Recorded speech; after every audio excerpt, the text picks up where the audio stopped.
Olá, estamos de volta com o Senado Agora. Começa a valer hoje o decreto do Senado que libera a venda dos inibidores de apetite. A matéria polêmica foi aprovada nesta semana pelo plenário sob protestos de um ex-ministro da Saúde. A Agência Nacional de Vigilância Sanitária proibiu em 2011 a fabricação e a venda dos inibidores de apetite anfetamínicos. Os medicamentos poderiam causar problemas cardiovasculares, psiquiátricos e dependência química. O decreto legislativo aprovado pelo Senado anula a portaria da Anvisa. Os inibidores de apetite são necessários para atender aquelas pessoas que sofrem de obesidade mórbida. Em outros países, como os Estados Unidos, a venda de anfetamínicos e da subutramina é liberada sob orientação médica e fiscalização intensa, como defendemos que seja no Brasil agora. O senador Humberto Costa, ex-ministro da Saúde, criticou a aprovação do decreto. A Anvisa, quando tomou essa resolução, ela deixou livre a utilização de um outro inibidor, que é a sibutramina. E denunciou a pressão dos laboratórios de remédios sobre os parlamentares. Inclusive, sou diariamente bombardeado por um lobby de empresas multinacionais que não estão preocupadas com a saúde da população, mas sim de poderem auferir os seus lucros vendendo esses medicamentos. O decreto que libera a venda dos inibidores de apetite começa a valer nesta quinta-feira. Em nota, a Sociedade Brasileira de Endocrinologia e a Associação para o Estudo da Obesidade elogiaram a decisão do Senado.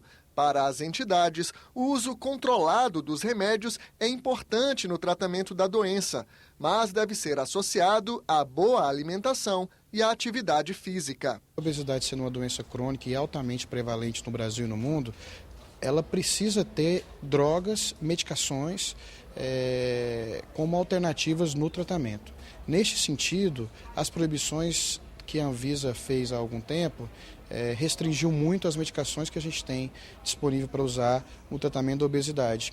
E vamos dizer que nós ficamos desfalcados. Também em nota, a Agência Nacional de Vigilância Sanitária informou que os inibidores de apetite não vão voltar às farmácias imediatamente.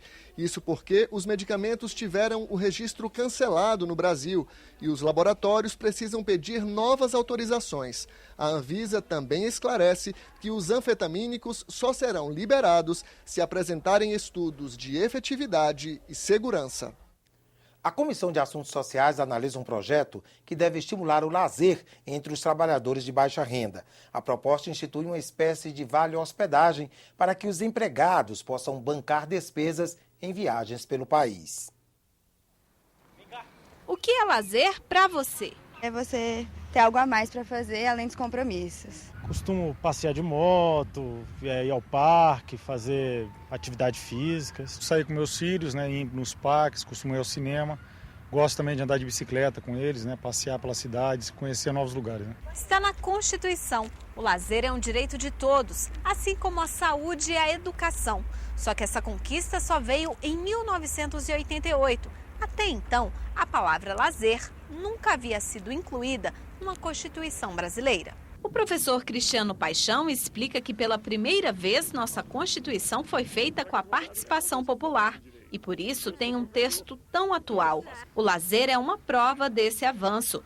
A Constituição determina que todos os níveis da federação, União, estados, municípios, nas suas competências, eles estabeleçam políticas públicas que propiciem, sim, acesso ao lazer. Por exemplo, programas de acesso ao teatro, à música, a espetáculos públicos esportivos, de uma forma que seja inclusiva. A ideia do lazer envolve sempre uma ideia de comunidade. O Senado, por exemplo, discute uma proposta que deve estimular os trabalhadores de baixa renda a viajarem pelo país. A ideia é que o funcionário receba um vale hospedagem para pagar diárias em hotéis e gastos com alimentação.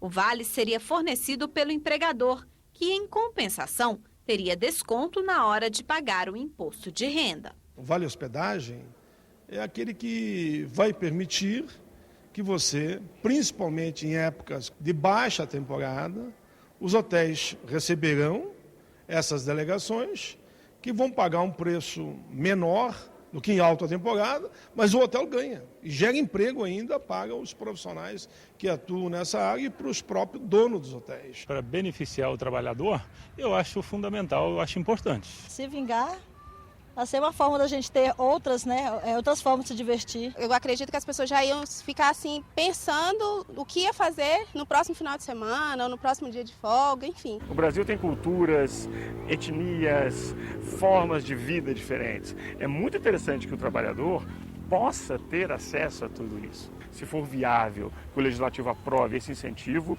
ele será muito bem-vindo, porque ele vai exatamente concretizar esse elemento de direito ao lazer previsto na nossa Constituição. O Senado agora fica por aqui. Continue com a nossa programação.